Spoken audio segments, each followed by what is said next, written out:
নমস্কার বন্ধুরা, welcome to the GK academy channel. আমার নাম সর্বজিৎ। ভারতের জাতীয় আন্দোলনের ক্লাস নাম্বার 39-এ আমরা পড়ব খিলাফত এবং অসহযোগ আন্দোলন পার্ট 2 সম্পর্কে। আমরা আগের দিন খিলাফত এবং অসহযোগ আন্দোলন সম্পর্কে পড়া শুরু করেছিলাম এবং আগের দিনের ক্লাসে আমি বেসটা বুঝিয়েছি যে কেন এই খিলাফত আন্দোলন এবং অসহযোগ আন্দোলন শুরু হয়েছিল, তার পটভূমি কি ছিল। তো সেইগুলো সম্পর্কে না জানলে আজকের ক্লাসটা বোঝাটা একটু কঠিন হবে, কারণ দুবার করে আমি তো রিপিট করতে পারবো না, অনেক বড় হয়ে যাবে। তো সেই কারণে তোমরা অবশ্যই আগের দিনের ক্লাসটা দেখে নেবে এই চ্যানেলের প্লেলিস্টে। আমি বলবো যে তোমরা প্রথম থেকে যারা ক্লাসগুলো দেখোনি, যে কটা ক্লাস এখানে করাচ্ছি প্রত্যেকটা ইম্পর্টেন্ট ক্লাস। আধুনিক ভারতের ইতিহাসের ওপর প্রচুর কোশ্চেন আসে পরীক্ষায়। তো তোমরা প্রথম থেকে যদি ক্লাসগুলো দেখো তোমাদের অনেক কিছু ক্লিয়ার হয়ে যাবে। তো সেই জন্য এই ক্লাসগুলো তোমরা দেখো। প্লেলিস্ট অপশানে গেলে তোমরা প্রিলিমস এক্সাম সেকশনের মধ্যে আধুনিক ভারতের ইতিহাস এই প্লেলিস্টটা পেয়ে যাবে। সেখানে তোমরা আগের ক্লাসগুলো পেয়ে যাবে। যারা দেখোনি তারা দেখো প্রথম থেকে। আর যদি তোমরা লাইভ ক্লাসে কথা না জানো, আমি ইউটিউবে লাইভ ক্লাস নিচ্ছি মঙ্গলবার থেকে রবিবার সন্ধ্যে 7টার সময়। এই লাইভ ক্লাসগুলোতে আমি চ্যাপ্টার ওয়াইজ এমসিকিউ প্র্যাকটিস করাচ্ছি 3টে সাবজেক্টের ওপর, হিস্ট্রি, জিওগ্রাফি এবং পলিটি। তো অবশ্যই ক্লাসগুলো অ্যাটেন্ড করো তোমরা মঙ্গলবার থেকে রবিবার সন্ধ্যে 7টায়। তোমরা এই চ্যানেলের হোম সেকশনে পেয়ে যাবে আমার সেকেন্ড চ্যানেলের লিংক, যেটা হচ্ছে দ্য জিকে একাডেমি 2.0। এখানে আমি ক্লাস 9-10-এ যারা পড়ো তাদের জন্য এখানে ক্লাস বানাবো। তার সাথে সাথে আমি এখন এনসিইআরটি থেকে জিওগ্রাফি পড়াচ্ছি। তো তোমরা যদি কেউ জিওগ্রাফি পড়তে চাও এনসিইআরটি ফলো করে, তাহলে এই চ্যানেলে গিয়ে ভিডিওগুলো দেখো এবং ভালো লাগলে অবশ্যই সাবস্ক্রাইব করে নিও। নিচে আমি ডেসক্রিপশনে দুটো লিংক দিয়ে দেবো, একটা হচ্ছে এই প্লেলিস্টের লিংক, আধুনিক ভারতের ইতিহাসের প্লেলিস্টের লিংক, এবং সেই সাথে সাথে আমার সেকেন্ড চ্যানেলের লিংক। তো তোমরা অবশ্যই সেই লিঙ্কগুলো থেকেও দেখে নিতে পারো। তো আমরা শুরু করব নন কোঅপারেশন এবং খিলাফত মুভমেন্ট, এই দুটো আন্দোলন। আমরা আগের দিন যেটা বুঝে এসেছি মেনলি হচ্ছে পটভূমিটা, কেন এই আন্দোলনগুলো শুরু হয়েছিল, তার পেছনে উদ্দেশ্য কি ছিল। আজকের যে ক্লাসটা রয়েছে সেখানে মেন টাইম লাইনটা জানবো, যে পরপর কি কি ঘটনা ঘটেছিল, এই আন্দোলনটা কিভাবে ছড়িয়ে পড়েছিল এবং এই আন্দোলনটা কেন বন্ধ হয়ে যায়।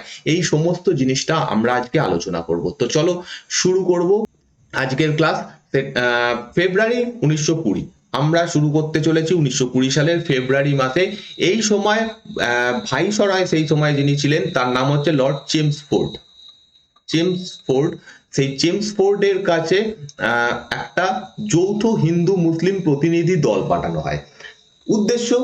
উদ্দেশ্য আর কিছুই নয়, যে খিলাফত ইস্যু নিয়ে কথা হচ্ছে এত, সেই খিলাফত ইস্যুকে সলভ করার জন্য ব্রিটিশ সরকার কি কি চিন্তা করছে, তাদের উদ্দেশ্য কি, তারা তুরস্কের সঙ্গে কি করতে চায়। আমরা আগের দিন দেখে এসেছিলাম যে খিলাফত আন্দোলনের মেন উদ্দেশ্যই মানে মেন কারণই হচ্ছে তুরস্ক। যেহেতু প্রথম বিশ্বযুদ্ধে তুরস্ক ব্রিটিশ এবং তার সহযোগী যে দেশগুলো ছিল তাদের বিরুদ্ধে প্রথম বিশ্বযুদ্ধে অংশগ্রহণ করে এবং হেরে যায়, তারপর থেকে একটা কথা উঠছিল যে তুরস্ককে ভেঙে দেওয়া হবে এবং খলিফার যে পদমর্যাদা রয়েছে, তার যে ক্ষমতা রয়েছে সেটাকে কমিয়ে দেওয়া হবে। এখনো পর্যন্ত কিন্তু কমানো হয়নি, ফেব্রুয়ারি মাসেও সেই সময়ও কমানো হয়নি, এরপরে হবে। তো এইটা যখন কথা উঠতে থাকে তখন এইটা সম্পর্কে ব্রিটিশ সরকার কি ভাবছে সেটা জানার জন্য একটা মিশন পাঠানো হয়, কিন্তু এই মিশনটা ব্যর্থ হয়ে যায়। কোনো মানে প্রপার অ্যান্সার পাওয়া যায় না বা কোনো রকম কোনো সলভ হয় না, সমাধান কিছু হয় না। তো এরপরে 1920 সালের ফেব্রুয়ারি মাসে গান্ধীজি ঘোষণা করেন যে ব্রিটিশ সরকারের কাছে আমরা কয়েকটা অপশন রাখছি। যে ব্রিটিশ সরকার পাঞ্জাবে যে ঘটনাগুলো ঘটিয়েছে, যেমন সব থেকে বড় যে ঘটনা সেটা হচ্ছে জালিয়ানওয়ালাবাগ হত্যাকাণ্ড, সেটা ঘটিয়েছে। তার সঙ্গে সঙ্গে পাঞ্জাবে মার্শাল ল চাপিয়ে দেওয়া হয়েছিল, মানুষের ওপর প্রচন্ড বেশি অত্যাচার পাঞ্জাবে করা হয়। এইগুলোর যে ভুল হয়েছিল সেইটা সম্পর্কে প্রপার একটা ব্যবস্থা গ্রহণ করবে। ব্রিটিশ সরকার একটা কমিটি গঠন করেছিল বটে, কিন্তু সেই কমিটিটার কোনো উদ্দেশ্যই ছিল না এই ঘটনাগুলোকে পর্যালোচনা করা। তো প্রপার একটা পর্যালোচনা এখানে করতে হবে এবং যে যে দোষী তাদেরকে শাস্তি দিতে হবে, এটা একটা কাজ। সেকেন্ড হচ্ছে সংবিধান সম্পর্কে ব্রিটিশ সরকার কি ভাবছে, ব্রিটিশ সরকার কি আদেও ভারতীয়দেরকে স্বায়ত্ত শাসন দিতে চায় কি চায় না, কবে দিতে চায়, কবে হবে, এইগুলো সম্পর্কে একটা খুব প্রপার স্টেটমেন্ট দিতে হবে।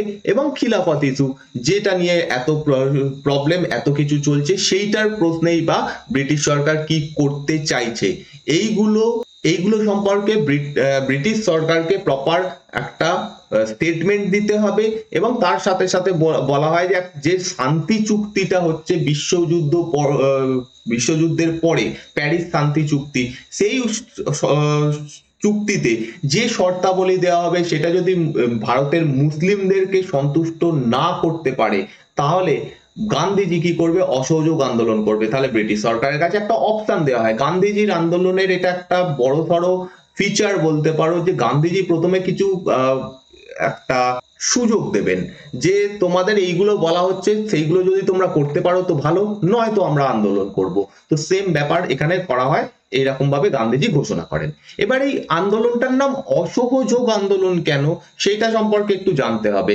অসহযোগ আন্দোলন এবং তারপরে আমরা আরো পরে কিছুদিন পরে পড়বো আইন অমান্য আন্দোলন সম্পর্কে। এই দুটোর মধ্যে মেন তফাৎ কি রয়েছে সেটাও আমরা আজকের ক্লাসেই জেনে যাব। তো 1920 সালের মে মাসে হয় সেভারের চুক্তি। এই চুক্তিটা সম্পর্কে আমি আগের দিন আলোচনা করেছিলাম, যে সেভারের চুক্তির মাধ্যমে তুরস্ককে ভেঙে দেওয়া হয়। তুরস্ক একটা বড় দেশ ছিল, অটোমান সাম্রাজ্য একটা বিশাল বড় অঞ্চল নিয়েছিল। সেই সাম্রাজ্যকে ভেঙে একটা অংশ রেখে দেওয়া হয় তুরস্ক নামে, এবং বাকি যে অংশটা থাকছে সেটাকে যে বিজিত দেশগুলো রয়েছে প্রথম বিশ্বযুদ্ধে, জার্মানি, ফ্রান্স ইত্যাদি, তারা ভাগ করে নেয়। এবং খলিফার পদ, স্বাভাবিকভাবে এখানে তার যে পদমর্যাদা সেটা অনেকটাই কমে যায়।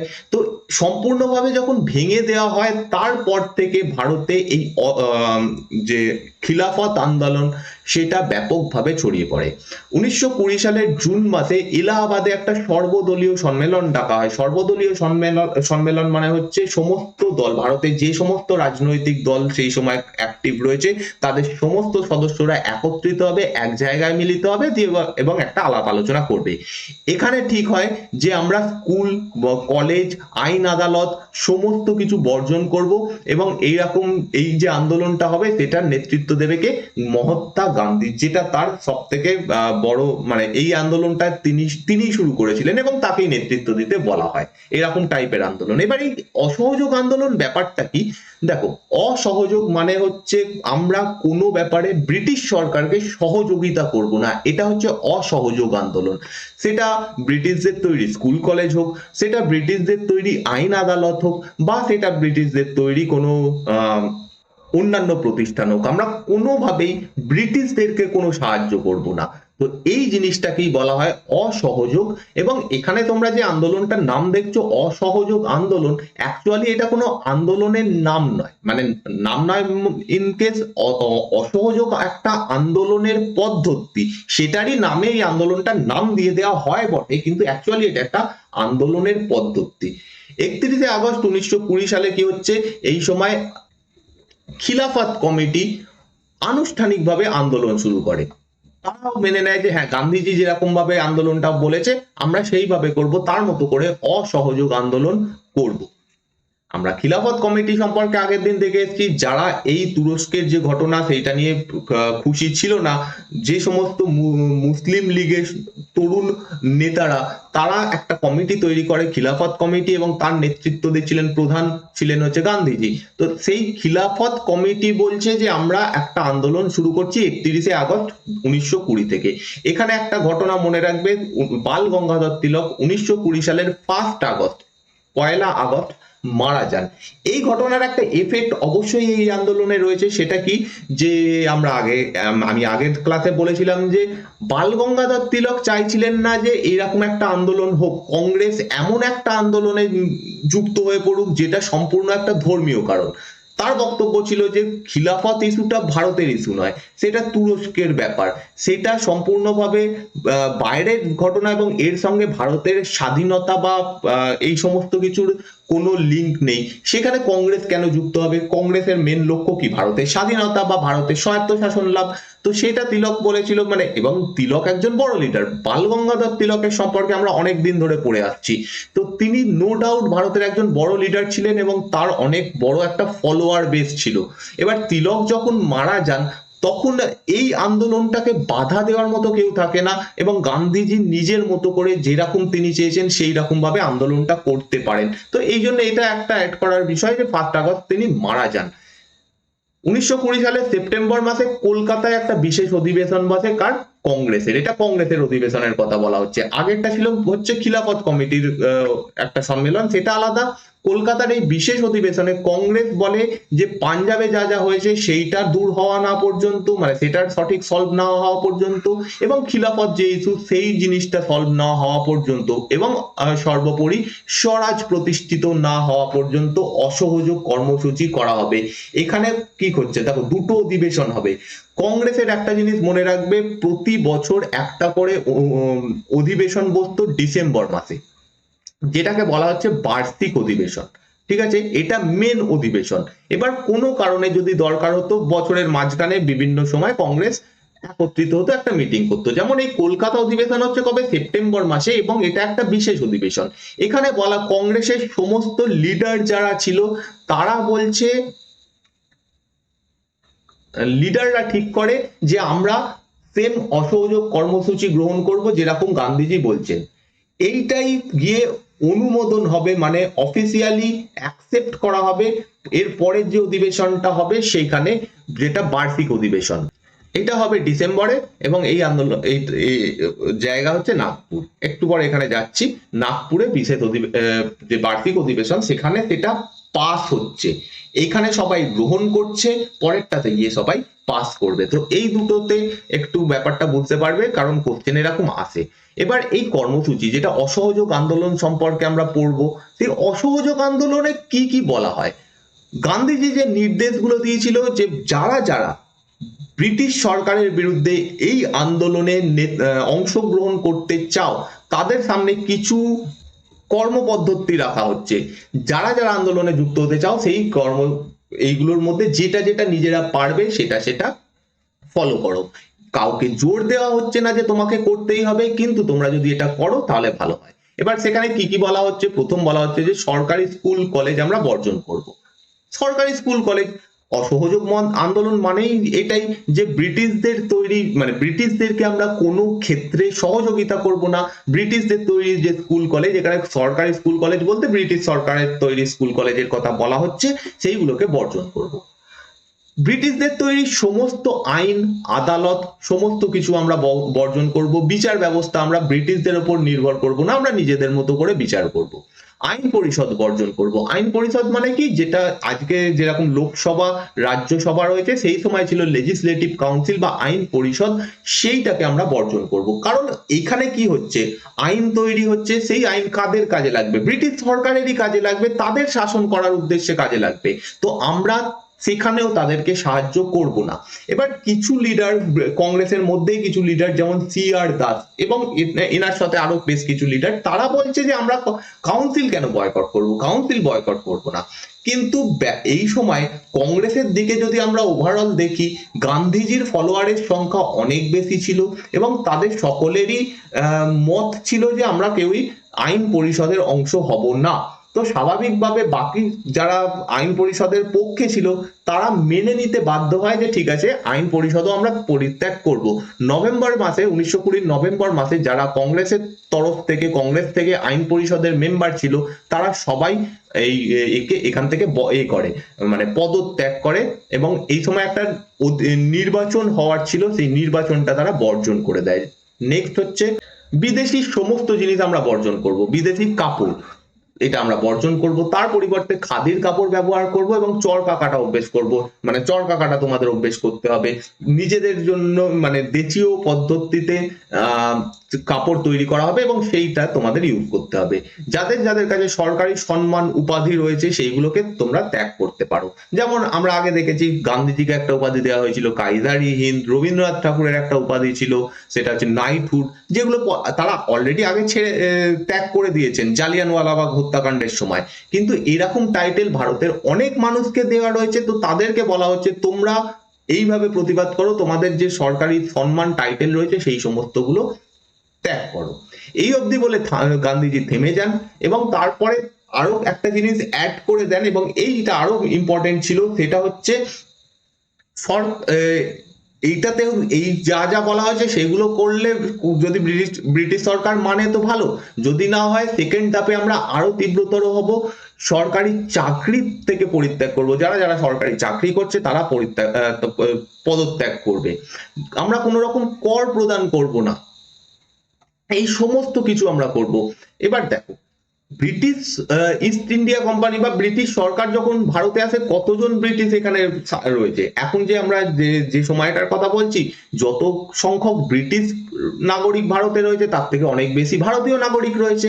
তারা যদি ব্রিটিশদেরকে সহযোগিতা বন্ধ করে দেয় এবং ফাইনালি যদি সরকারি চাকরি কর প্রদান করা বন্ধ করে দেয়, তাহলে ব্রিটিশ সরকার কাজ করতে পারবে না, তাদের অত ক্ষমতা নেই। যদি সমস্ত ভারতীয়রা একত্রিত হয়ে যায় তাহলে তারা এখানে কাজ করবে, তো মানে কাজ করতে পারবে, যেরকম ভাবে তারা অত্যাচার করছে সেটা করতে পারবে। তো এটা বলা হয় যে দ্বিতীয় ধাপে আমরা এইরকম টাইপের কাজ করব।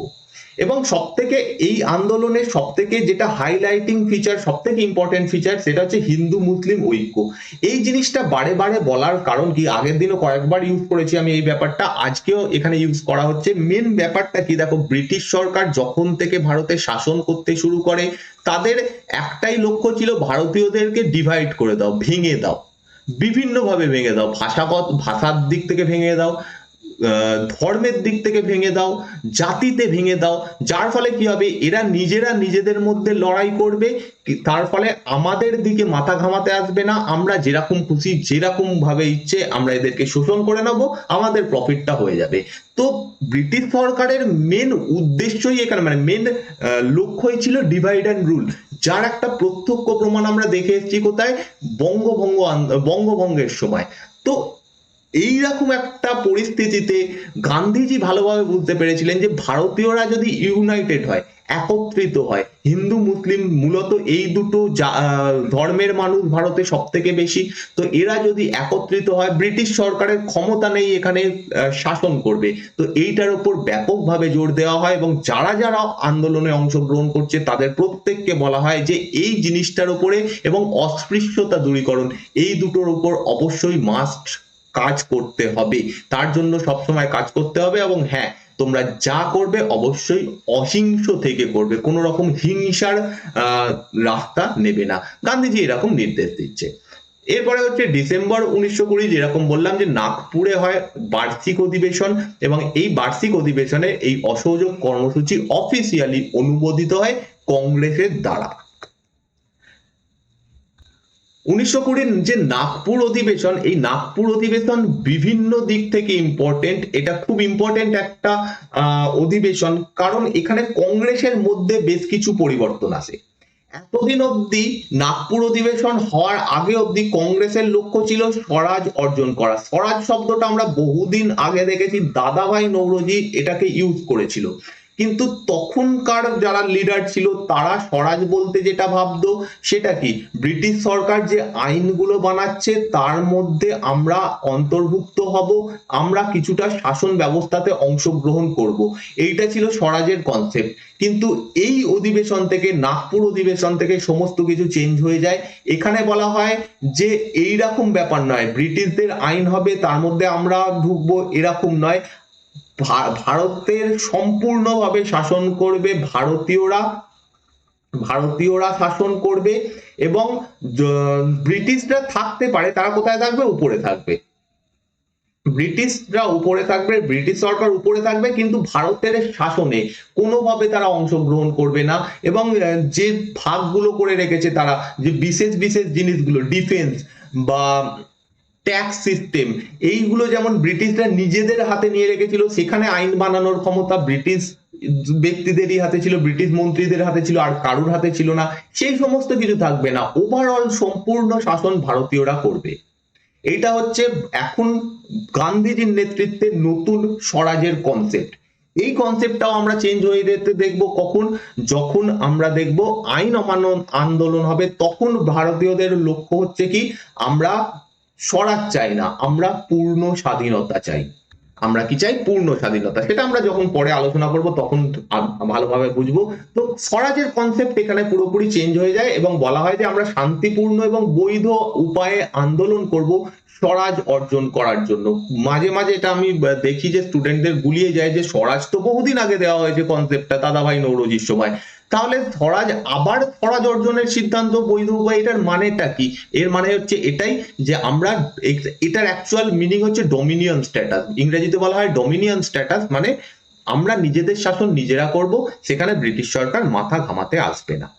এবার আরেকটা বড় পরিবর্তন এখানে হয় যে কংগ্রেসের একটা ওয়ার্কিং কমিটি তৈরি হয়। আজও কংগ্রেস, যে কংগ্রেস এখন রয়েছে সেই কংগ্রেসেরও একটা ওয়ার্কিং কমিটি রয়েছে। এইটা এই নাগপুর অধিবেশন থেকেই ফার্স্ট শুরু হয়।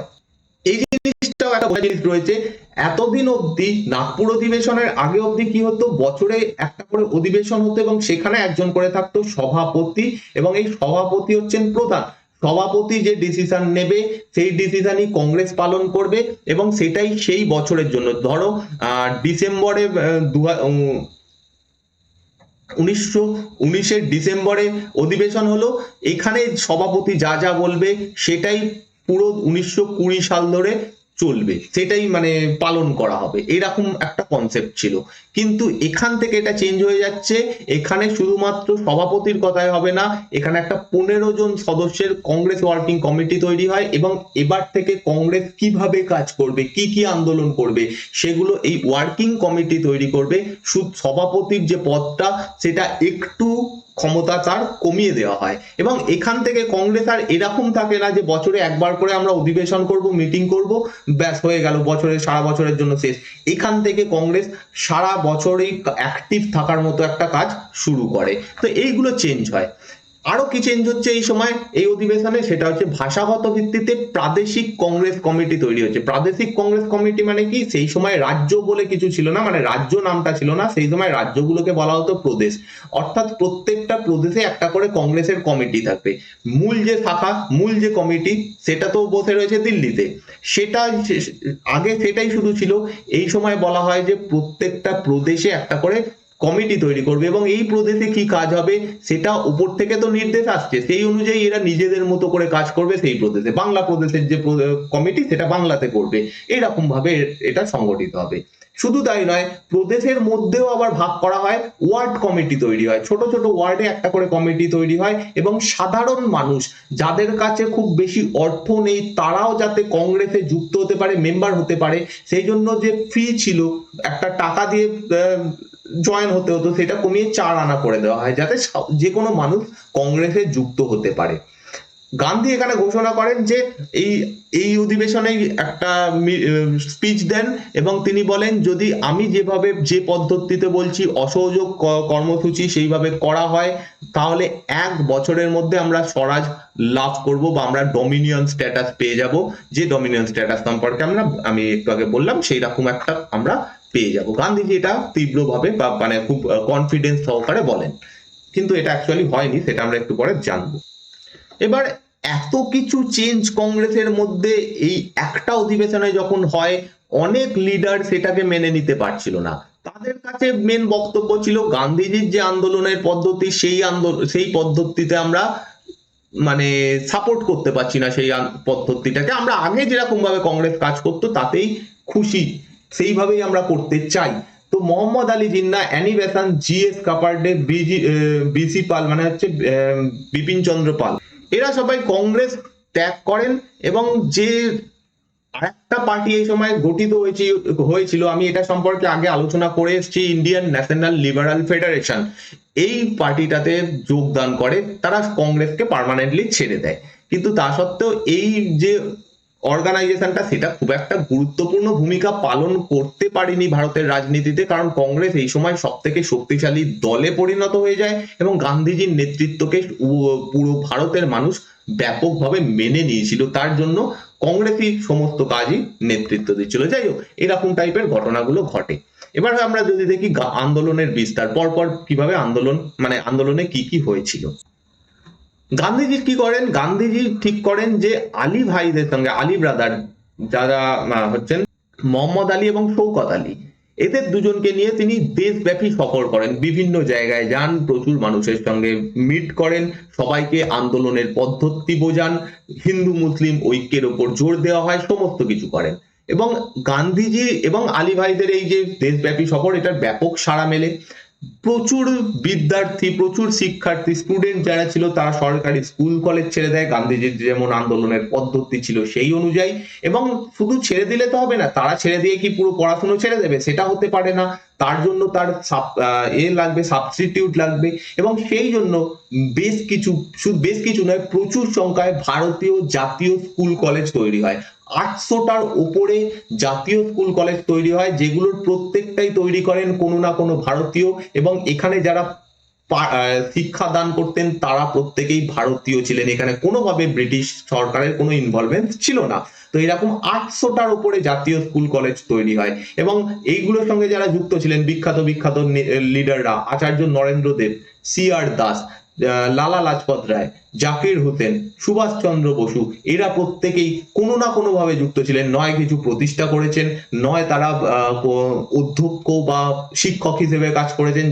যেমন এখানে একটা উদাহরণ দেওয়া হচ্ছে সুভাষচন্দ্র বসু, তিনি ন্যাশনাল কলেজের অধ্যক্ষ হয়েছিলেন এই সময়। তো এরকম বেশ কিছু নতুন নতুন বিশ্ববিদ্যালয় তৈরি হয়, যেমন আলিগড় বিশ্ববিদ্যালয়, কাশী বিদ্যাপীঠ, গুজরাট বিদ্যাপীঠ, বিহার বিদ্যাপীঠ, জামিয়া মিলিয়া ইসলামিয়া, প্রত্যেকটা এই আন্দোলনের সময়তেই তৈরি হয়েছিল।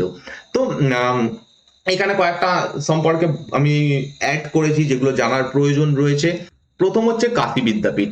কাশী বিদ্যাপীঠের আজকে নাম হচ্ছে মহাত্মা গান্ধী কাশী বিদ্যাপীঠ। এটা আজও কাজ মানে রয়েছে, একটা আলাদা ইউনিভার্সিটি। কোথায় অবস্থিত? উত্তরপ্রদেশের বারাণসীতে, বেনারসে। আর এটা প্রতিষ্ঠা করেন দুজন, একজনের নাম বাবু শিব প্রসাদ গুপ্ত, আর একজন হচ্ছেন ভগবান দাস। এরা দুজন এটা কাশী বিদ্যাপীঠ হিসেবে শুরু করেন। গুজরাট বিদ্যাপীঠ যেটা, সেটা প্রতিষ্ঠা করেন মহাত্মা গান্ধী 1920 সালে। এটা প্রতিষ্ঠা হয়েছিল 1921 সালে। গুজরাট বিদ্যাপীঠ হয়েছিল 1920 সালে। তারপরে হচ্ছে জামিয়া মিলিয়া ইসলামিয়া, এটার প্রতিষ্ঠার পেছনে অনেকজন যুক্ত ছিলেন। মোহাম্মদ আলী জওহর, হাকিম আজমাল খান, মুক্তার আহমেদ আনসারি, আব্দুল মাজিদ খাজা, জাকির হোসেন, এরা প্রতিষ্ঠার সঙ্গে যুক্ত ছিলেন। এবং যিনি সভাপতি ছিলেন তার নাম হচ্ছে মাহমুদ হাসান। এরা সবাই মিলে 1920 সালে জামিয়া মিলিয়া ইসলামিয়া তৈরি করেন। কোথায়? দিল্লির আলিগড়ে। আজও এই ইউনিভার্সিটি গুলো প্রত্যেকটাই আছে, যে কটার নাম আমরা দেখলাম। ব্রিটিশদের আইন ত্যাগের কথা বলেছিলেন গান্ধীজি, সেই রকম ভাবে প্রচুর আইনজীবী তাদের কাজ ছেড়ে দেন, কোর্টে কাজ করা ছেড়ে দেন। যেমন মতিলাল নেহেরু, জওহরলাল নেহেরু, সি.আর. দাস, রাজাগোপালাচারী, সৈফুদ্দিন কিচলু, বল্লভভাই প্যাটেল, এরা প্রত্যেকে বড় বড় সেই সময়কার আইনজীবী ছিলেন। তারা প্রত্যেকে এই সময় এগুলো ত্যাগ করে দেন। আসাফ আলী, তারপর রাজেন্দ্র প্রসাদ, টি প্রকাশম, এরা প্রত্যেকে ত্যাগ করেন ব্রিটিশদের আইন সিস্টেম। তারপর হচ্ছে বিদেশি কাপড়ের যে স্তূপ, সেটা করা হয়, পোড়ানো হয়। এবং এর ফলে কি হচ্ছে, যখন বিদেশি কাপড় মানুষ ইউজ করা বন্ধ করে দিচ্ছে, প্রকাশ্যে সেগুলো পুড়িয়ে ফেলছে, তখন স্বাভাবিকভাবে বিদেশ থেকে কাপড় আমদানি কমে যায়। তার ফলে অর্থনৈতিক ক্ষতি হচ্ছে ব্রিটিশ সরকারের। তো এরকম কাজ করা হয়। একটা ফান্ড তৈরি করা হয় যেটার নাম হচ্ছে তিলক স্বরাজ্য ফান্ড। তিলক স্বরাজ্য ফান্ড এই সময় 1 কোটি টাকা সংগ্রহ করে। এবং এই টাকা সংগ্রহ করার পিছনে উদ্দেশ্য কি? যে আন্দোলনটা চলছে সেটা চালানোর জন্য তো টাকা লাগবে। এত মানুষ যে কাজ ছেড়ে দিয়ে আসছে, এত মানুষ যে আন্দোলনে প্রতিনিয়ত আসছে, তো তাদের জন্য একটা ফান্ড লাগবে, টাকা লাগবে। তো সেইটা তিলক স্বরাজ্য ফান্ড হিসেবে তৈরি হয়। এবং যাদের সামর্থ্য ছিল তারা প্রত্যেকে ব্যাপকভাবে এখানে দান করে। 1 কোটি টাকা আজকের হিসাবে সেই সময়ের বিশাল বড় অ্যামাউন্ট, জাস্ট কয়েক দিনের মধ্যে উঠে যায়। আর যেমন করে বলা হয়েছিল যে ধীরে ধীরে আন্দোলনটাকে আরো শক্তিশালী, আরো তীব্রতর করা হবে, তেমনি এখানে দেখা যাচ্ছে 1921 সালের জুলাই মাসে আলী ভ্রাতৃদ্বয় বলেন যে, মানে সমস্ত মুসলিম সমাজকে বলেন যে তোমরা যারা সেনাবাহিনীতে কাজ করছো তারা সকলে পদত্যাগ করো, কারণ মুসলিম ব্যক্তিদের সেনাবাহিনীতে অংশগ্রহণ করা ধর্মবিরুদ্ধ। এই ঘোষণাটা করেন। এবার এই জিনিসটা ব্রিটিশদের ভিত নড়িয়ে দেওয়ার জন্য যথেষ্ট ছিল। কারণ দেখো, ব্রিটিশ সেনাবাহিনী যার বলে বলিয়ান হয়ে তারা ভারতে শাসন করছে, তার মধ্যে অধিকাংশ যারা তারা হচ্ছে ভারতীয়, তারা সেখানে ডিউটি করছে। এই ভারতীয়রা যদি বেঁকে বসে, তাহলে তারা কাদের জোরে ভারতে শাসন করবে? সেটা সম্ভব হবে না। তো এইরকম একটা যখনই ঘোষণা করা হয়, তখন ব্রিটিশ সরকার বোঝে বিপদ, যদি আলী ভাইকে গ্রেপ্তার না করা হয় এইরকম প্ররোচনা তারা আরো দিতে থাকবে, এবং যদি এরকম বারংবার তারা দিতে থাকে তাহলে তাদের হাতে মানে ব্রিটিশ সরকারের সেনাবাহিনী দুর্বল হয়ে পড়বে। তো সঙ্গে সঙ্গে সেপ্টেম্বর মাসে আলী ভাই দুজনকেই গ্রেফতার করে নেওয়া হয়। এবার যখনই আলী ভ্রাতৃদ্বয়কে গ্রেফতার করা হয়, সঙ্গে সঙ্গে আসরে নেমে পড়েন গান্ধীজি, এবং তিনি ঘোষণা করেন যে প্রত্যেকটা স্থানীয় কংগ্রেস কমিটি সেম ঘোষণা করবে যে শুধু মুসলিমরা নয়, কোনো ভারতীয়ই আর ব্রিটিশ সেনাবাহিনীতে যোগদান করবে না। তো ধীরে ধীরে এই আন্দোলনটা ব্যাপক তীব্রতর হয়ে ওঠে, এবং প্রচুর মানুষ এই কথা শুনে তাদের সেনাবাহিনী থেকে ত্যাগ করে, সমস্ত কিছু করে, সমস্ত যারা যারা যেভাবে পারে সেইভাবে আন্দোলনে অংশগ্রহণ করে। এবং কংগ্রেসের স্থানীয় যে কমিটিগুলো তাদেরকে নির্দেশ দেওয়া হয় যে তোমরা এবার থেকে আরো ব্যাপকভাবে অসহযোগ আন্দোলন শুরু করে দাও। এবং এই জিনিসটা যদি তোমাদের সামর্থ্য থাকে, যদি মনে করো যে জনগণ প্রস্তুত, এখানে একটা বড় ব্যাপার হচ্ছে জনগণের প্রস্তুত থাকা, কারণ জনগণ না চাইলে আন্দোলন হতে পারে না। জনগণকে যদি প্রস্তুত থাকে সেই রকম আন্দোলন শুরু করে দাও। এবং অলরেডি আন্দোলন শুরু হয়ে গেছিল, কংগ্রেসের বা গান্ধীজির বলা আগে থেকেই আন্দোলন বিভিন্ন জায়গাতে শুরু হয়ে যায়, যেমন বাংলায় মেদিনীপুরে, তারপরে হচ্ছে অন্ধ্রপ্রদেশের গুন্টুর, এই সমস্ত জায়গাতে কর বিরোধী আন্দোলন, যে আমরা কর দেব না, এইরকম টাইপের আন্দোলন অলরেডি শুরু হয়ে গেছিল। তো বিভিন্ন জায়গাতেই আন্দোলনের ব্যাপক প্রভাব ছিল। আসামের চা বাগান সম্পূর্ণভাবে বলা হয় যে সেই সময় যে চা বাগানগুলো ছিল তার প্রত্যেকটারই মালিক ছিল হচ্ছে ব্রিটিশ, কোনো না কোনো ব্রিটিশ ব্যক্তি। তো আসামের চা বাগানের যারা কর্মচারী ছিল তারা বয়কট করে দেয়। তারপরে স্টিমার পরিষেবা সম্পূর্ণভাবে বয়কট হয়ে যায়, রেলওয়েতে ধর্মঘট দেখা যায়। তো এই আসাম অঞ্চলে যারা যিনি মেনলি নেতৃত্ব দিচ্ছিলেন তার নাম হচ্ছে জে এম সেনগুপ্ত। তো তিনি ব্যাপকভাবে এখানে নেতৃত্ব দেন। নভেম্বর 1921-এ প্রিন্স অফ ওয়েলস এর ভারতে আসার কথা ছিল। প্রিন্স অফ ওয়েলস কে দেখো, ইংল্যান্ডের একটা অংশের নাম ওয়েলস, তো সেই ওয়েলস এর একজন রাজা যার এখানে আসার কথা ছিল, ভারতে সফর করার কথা ছিল, তো সেই সফরটা যখন হয় এই ধর্মঘট অনুষ্ঠান, বিক্ষোভ অনুষ্ঠান আরো তীব্রতর হয় তাকে দেখানোর জন্য। বেশ কিছু স্থানীয় আন্দোলন এই সময় হয়, যেমন আওয়াধ বলতে অযোধ্যা অঞ্চলটাকে আওয়াধ বলা হয় হিন্দিতে, আওয়াধ কিষাণ আন্দোলন, এটা ইউপিতে তো শুরু হয়। ইউপি বলতে সেই সময় ইউনাইটেড প্রভিন্স বলা হতো, এখন যেটা উত্তরপ্রদেশ নামে পরিচিত। একা আন্দোলন হয় ইউপিতে, মপ্পিলা বিদ্রোহ হয় মালাবার অঞ্চলে, এবং পাঞ্জাবে মহন্তদের অপসারণের জন্য শিখ আন্দোলন, যেটা আমরা আগের দিন দেখেছি, কোন সময় দেখেছিলাম, জালিয়ানওয়ালাবাগ হত্যাকাণ্ডের সময় দেখেছিলাম। তো এই তিনটে আন্দোলন সম্পর্কে অন্তত একটু জেনে রাখো। যেটা আওয়াধ অঞ্চলে হয়েছিল বাবা রামচন্দ্রের নেতৃত্বে, এই নামটা ইম্পর্টেন্ট, তার নেতৃত্বে হয় অযোধ্যার কৃষক আন্দোলন। যে প্রথম আন্দোলনটা এখানে দেখলাম আওয়াধ কিষাণ আন্দোলন, এই আন্দোলনটা হচ্ছে বাবা রামচন্দ্রের নেতৃত্বে।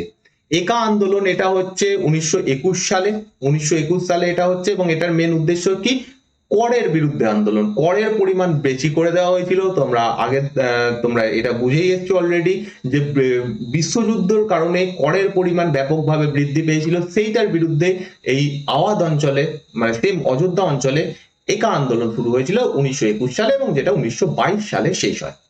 আর যেটা কেরালার মালাবার অঞ্চলে আর একটা বিদ্রোহ হয় 1921 থেকে 1922 সাল অব্দি, যেটাকে মপ্পিলা বিদ্রোহ বলা হয় বা মোপলা বিদ্রোহ বলা হয়। তো এই আন্দোলনটাও এই সময়তে চলেছিল। নেক্সট হচ্ছে জনগণের প্রতিক্রিয়া। এতক্ষণ আমরা বিভিন্ন লিডারদের কথা শুনলাম, তারা কি করেছিল জেনেছি, কিন্তু একটা আন্দোলন তখনই সফল হতে পারে যখন সেই আন্দোলনে সাধারণ মানুষ ব্যাপকভাবে অংশগ্রহণ করবে। এবার এই যে আন্দোলনটা দেখছি অসহযোগ এবং খিলাফত আন্দোলন, সেখানে সাধারণ মানুষের যোগদান কি ছিল সেইটা একটু তোমাদের জানতে হবে।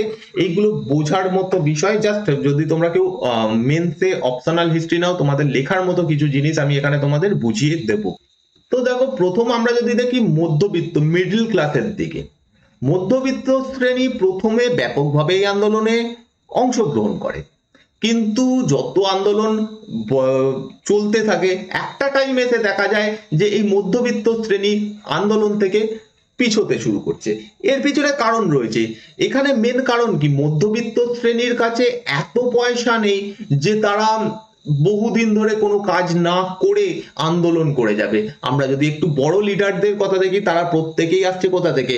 বড় বড় উকিল তারা ছিল, তাদের কাছে প্রচুর অর্থ ছিল। তারা যদি 3 মাস 4 মাস 1 বছর 2 বছর আন্দোলন চলতে থাকে, তাদের কাছে সেটা সমস্যার ব্যাপার ছিল না। কিন্তু মধ্যবিত্ত শ্রেণী কতদিন অব্দি? একজন সামান্য সরকারি চাকরি, আজকের সরকারি চাকরির মতো ভেবো না, সেই সময় সরকারি চাকরি বলতে ব্রিটিশ সরকারের আন্ডারে যে চাকরি, সেখানে খুব একটা বেশি মাইনে ছিল না। তারা সেই চাকরি ছেড়ে দিয়েছে। এবার তাদের তো কিছু করতে হবে, কিন্তু এতদিন ধরে সেটা টানতে পারবে না। অন্যান্য যারা বিভিন্ন কাজ করতো, সরকারের কোনো না কোনো কাজের সঙ্গে যুক্ত ছিল, তারা সময় প্রথমের দিকে আন্দোলনে যোগদান করে, সমস্ত কিছু ত্যাগ করে, কিন্তু একটা টাইমের পর গিয়ে তাদেরও তো পেট চালাতে হবে, সেই রকম একটা ব্যাপার। সেই জন্য ধীরে ধীরে মধ্যবিত্ত শ্রেণী প্রথম দিকে আন্দোলনে যুক্ত হলেও ধীরে ধীরে তারা আন্দোলন থেকে সরে যেতে থাকে। নেক্সট হচ্ছে কলকাতা, বোম্বে, মাদ্রাজ, এই সমস্ত জায়গাতে অভিজাত শ্রেণী যারা ছিল, যারা একটু ধনী উচ্চবিত্ত রাজনীতিবিদ ছিল, তারা গান্ধীজির এই আন্দোলনে খুব একটা নেতৃত্ব দেয়নি বা তারা খুব একটা সাড়া দেয়নি। এর পিছনেও কারণ রয়েছে, সেটা হচ্ছে গান্ধীজির যে আন্দোলন সেটা মাস বেস মুভমেন্ট, সেটা কংগ্রেসের ট্র্যাডিশনাল যে আন্দোলন ছিল এতদিন অব্দি গান্ধীজি আসার আগে অব্দি, তার থেকে অনেকটাই আলাদা। এবং যেমন করে আমরা দেখলাম বেশ কিছু লিডার এই গান্ধীজির এই আন্দোলনকে সাপোর্ট করতে না পেরে অন্যান্য পার্টিতে যোগদান করে, তেমনি ভাবে যারা এলিট লিডার ছিল তারাও অনেকে গান্ধীজির এই আন্দোলনটাকে প্রপার ঠিকঠাক করে নেয়নি। তো তারাও এই আন্দোলনে খুব একটা বেশি অংশগ্রহণ করেনি। তো আমরা দেখতে পাচ্ছি উচ্চবিত্ত যে রাজনীতিবিদরা তারা অনেকেই এখান থেকে পিছিয়ে থাকে। মধ্যবিত্ত শ্রেণী প্রথমে শুরু করলেও ধীরে ধীরে তারা পিছিয়ে যেতে থাকে। ব্যবসায়িক শ্রেণীর মধ্যে দুটো শ্রেণী ছিল।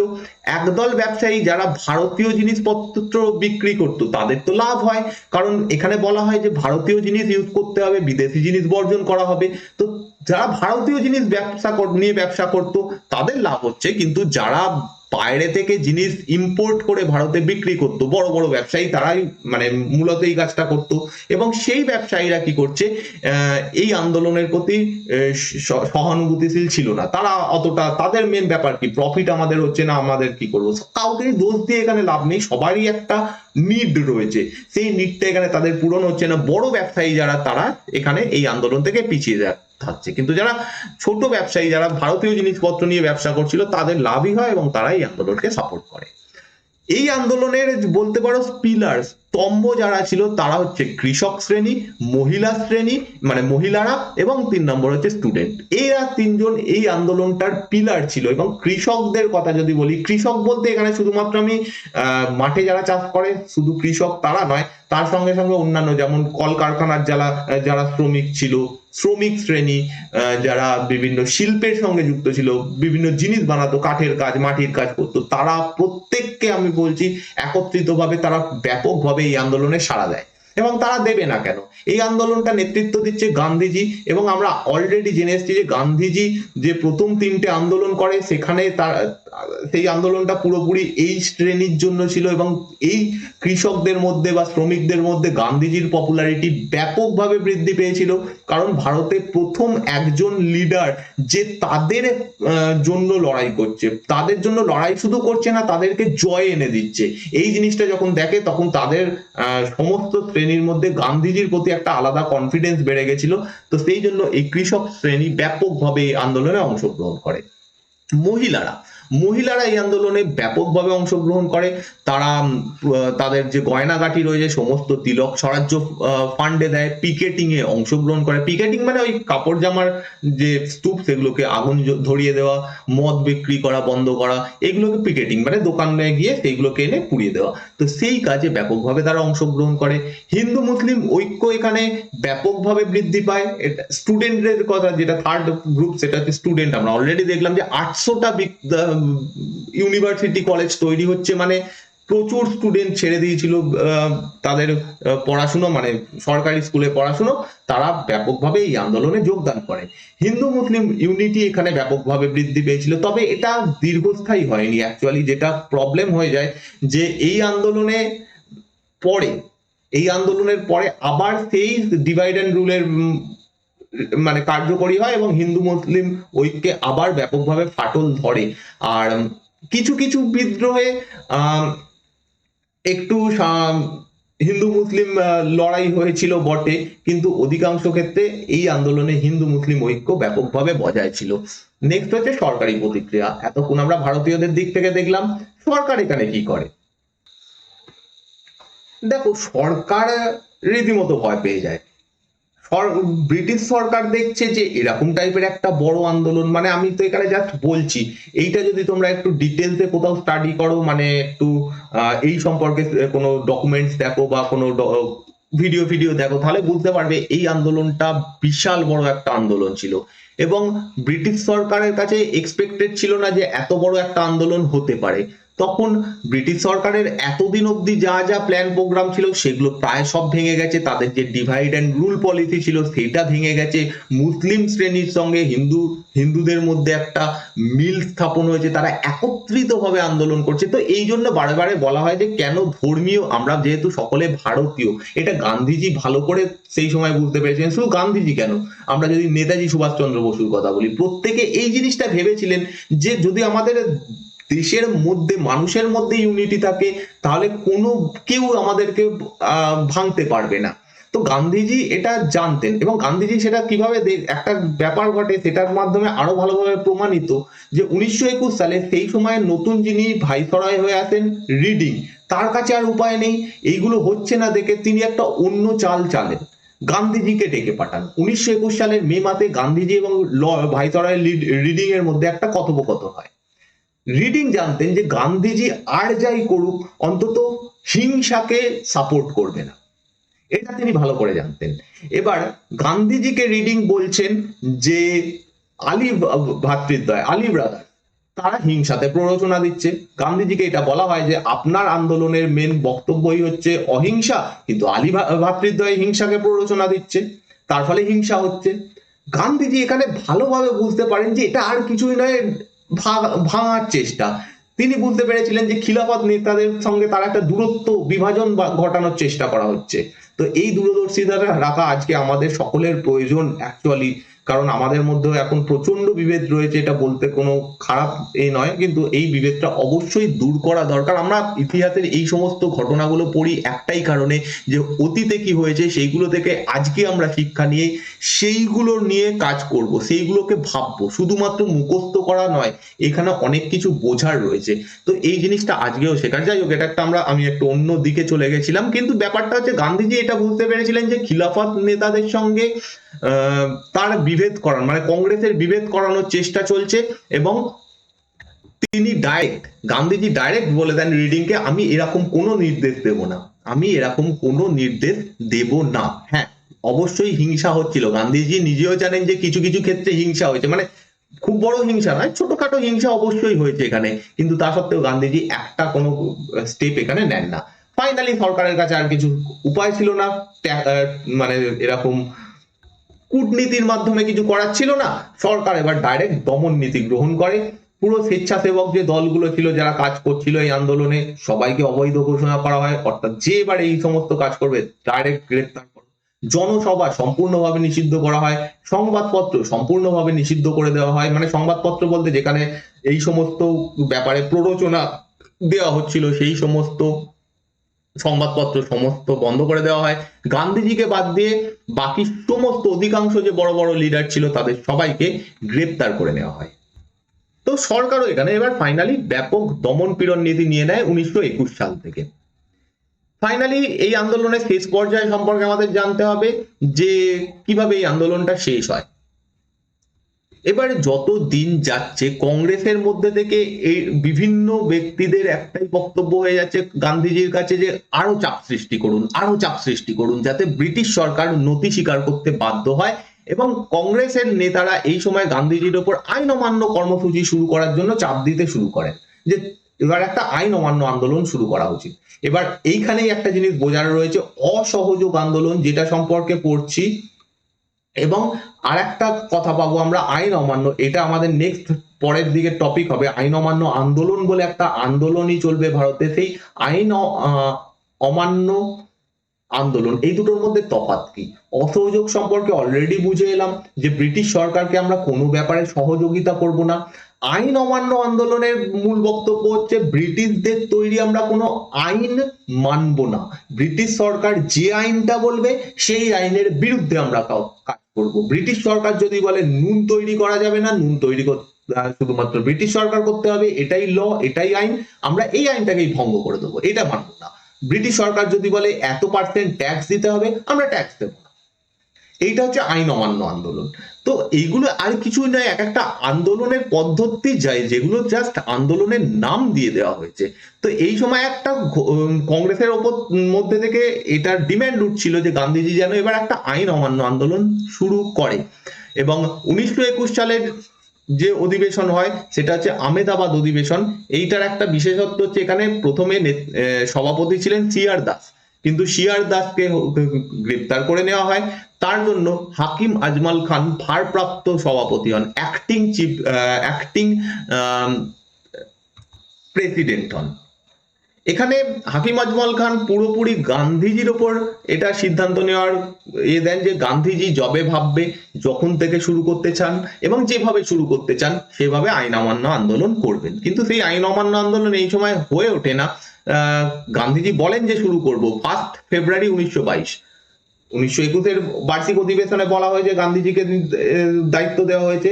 1 ফেব্রুয়ারি 1922 গান্ধীজি বরদৌলি থেকে, যেটা গুজরাটে অবস্থিত বরদৌলি, সেখান থেকে একটা হুমকি দেন যে আমরা আইন অমান্য আন্দোলন শুরু করব। এবার অসহযোগ তো চলছে, এর সঙ্গে সঙ্গে আইন অমান্য আন্দোলন শুরু করব যদি না ব্রিটিশ সরকার রাজনৈতিক বন্দীদের মুক্তি দেয় এবং প্রেসের ওপর নিয়ন্ত্রণ সরিয়ে নেয়।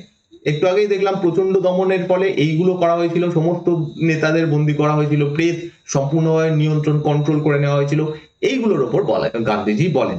এগেন গান্ধীজির আন্দোলনের পদ্ধতি এটা প্রথমে আমি একটা বলবো, তোমরা যদি সেটা মানো তো ভালো, তাহলে আমি কিছু করব না, যদি না মানো তাহলে আমরা আন্দোলন শুরু করব। কিন্তু এই আইন অমান্য আন্দোলনটা হয় না, কারণ তারপরেই জাস্ট পরেই দেখো এইটা ঘোষণা করা হচ্ছে 1 ফেব্রুয়ারি এবং 5 ফেব্রুয়ারি, 5ই ফেব্রুয়ারি একটা ঘটনা ঘটে যায় যেটা হচ্ছে চৌরি চৌরা ঘটনা।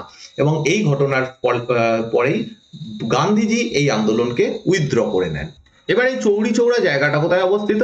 এটা ইউনাইটেড প্রভিন্সে অবস্থিত ছিল, আজকে যেটা উত্তরপ্রদেশ নামে পরিচিত। উত্তরপ্রদেশের গোরক্ষপুরে এটা অবস্থিত, একটা ছোট গ্রাম।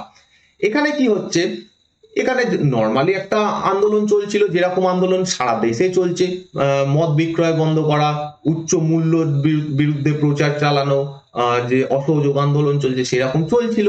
স্বেচ্ছাসেবীরা এখানে আন্দোলন করছিল শান্তিপূর্ণভাবে, কিন্তু এখানে আসে পুলিশ এবং পুলিশ এই দলটাকে মারধর করে, প্রচন্ডভাবে দমন করা হয়। এবং যখন এই সমস্ত যারা স্বেচ্ছাসেবী ছিল, যে দলটা করছিল, আন্দোলন করছিল, তারা ক্ষিপ্ত হয়ে যায়, তখন তারা থানার সামনে গিয়ে প্রতিবাদ করার জন্য প্রতিবাদ শুরু করে থানার সামনে গিয়ে, যে কেন আমাদের ওপর মারধর করা হলো।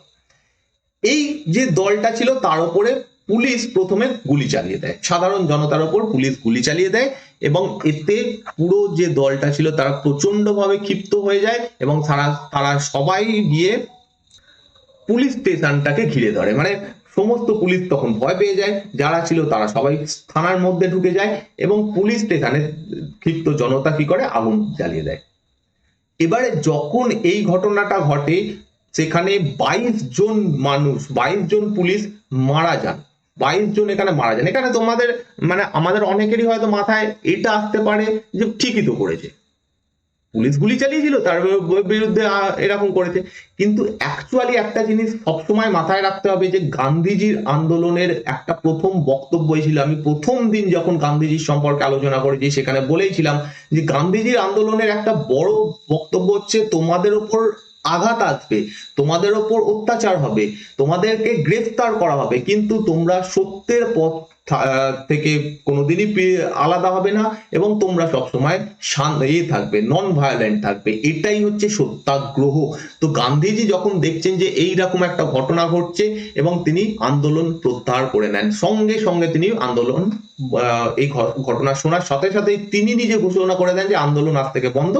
তারপরে 1922 সালের ফেব্রুয়ারিতে একটা অধিবেশন বসে বরদৌলিতে, সেখান থেকে অফিসিয়ালি এই কংগ্রেস এই আন্দোলনটা উইথড্র করে নেয়। এবার গান্ধীজি যতই এই বক্তব্যটা দিক যে এরকম একটা হিংসাত্মক ঘটনা ঘটেছে যেটাকে আমি সাপোর্ট করি না, তার জন্য আমি আন্দোলন প্রত্যাহার করছি। কিন্তু গান্ধীজি, আমি প্রথমেই বলেছি, ইনি একজন মাস্টার পলিটিশিয়ান ছিলেন, তিনি প্রচন্ড বড় একজন রাজনীতিবিদ ছিলেন, এবং তার এই আন্দোলন উইথড্র করে নেওয়ার পেছনে জাস্ট এইটুকু একটা ঘটনা ছিল না।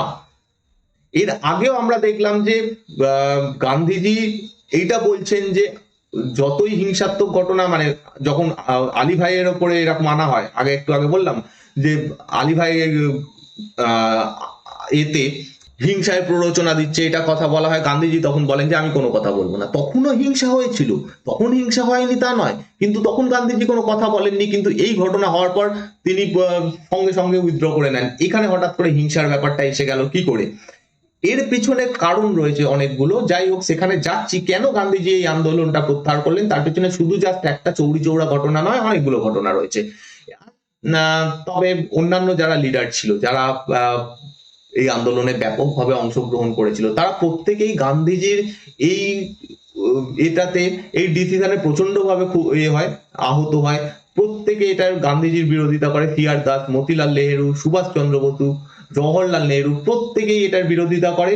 ইভেন সিআর দাস নয়, সরি, মতিলাল নেহেরু বলেন যে একটা ঘটনার জন্য, মানে একটা ঘটনার জন্য গান্ধীজি পুরো দেশকে শাস্তি দিলেন, এরকম একটা স্টেটমেন্ট করেন মতিলাল নেহেরু। যাই হোক, এরকম ভাবে আন্দোলনটা শেষ হয় এবং 1922 সালের মার্চ মাসে গান্ধীজিকে গ্রেফতার করা হয় এবং 6 বছরের জন্য কারাদণ্ড দেওয়া হয়। এবার গান্ধীজি কেন এই আন্দোলনটা প্রত্যাহার করেন?